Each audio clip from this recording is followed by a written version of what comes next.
แกล้งพ่อใหญ่นะจุ๊บนี่แกล้งพ่อใหญ่ให้ดูพ่อใหญ่พ่อใหญ่พ่อใหญ่มีแห้งอยู่บ่ช่วงนี้มีแห้งอยู่บ่มีแห้งลองตัดเกิบนี่เบิ่งก่อนนะ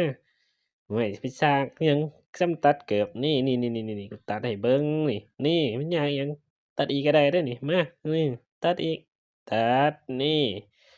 สิไปยากอีสังตัดอีกอ้าวบักห่านี่กูเมื่อยเด้บัดนี้ตัดอันนี้ตัดอีกอ้าวมึงยังบ่แล้วบ่บัดนี้แม่งเกิบไผวะ ห้ามอยู่ดีๆก็เอาเกิบมาให้กูตัดพอแล้วไปก่อนเด้อขอบใจหลายๆห่วยแม่นอยู่บ่บักอันนี้มันเมื่อคืนนี่กูเมาสูเมาแรงอีหลีเมียกูบ่ให้เข้าห้องกูนอนกอดดีแต่มีเกิบคู่ใจกูนี่แหละห่ามันนอนกอดว่าแต่เกิบกูไปไสแล้ววะเอ๊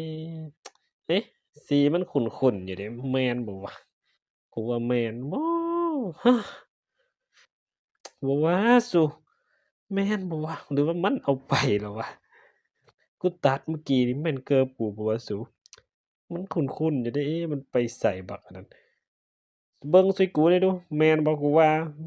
บ่แม่นมันบ่แม่นดอกมันบ่แม่นเอ๊กูว่าแม่นนะสูเห็นอิหยังบ่เมื่อกี้บ่กูบ่เห็นกูบ่เห็นบักอันนี้ได้เห็นบ่กูบ่เห็นไสมึงเสื่องไว้บ่กูบ่ได้เสื่องอิหยังวะเฮ้ยเมื่อกี้นี่มันตัด เมื่อกี้นี้มันตัดมันก็เอาไปพู้นๆไปตามหาอยู่พู้นหามันหนี